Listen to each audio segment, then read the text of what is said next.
বাবলু খানা কেনে হ'ব? 500 টকা লৈ আছে কি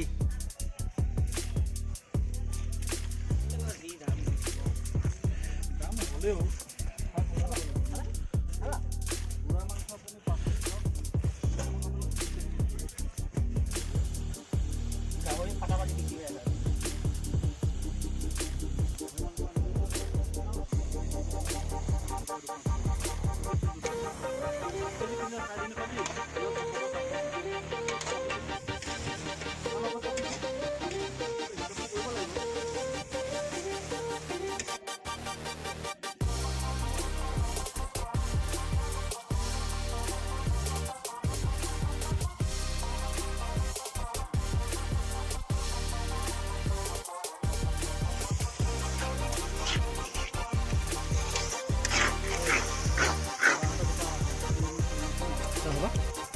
रिंकू आधा किलो चल रहा है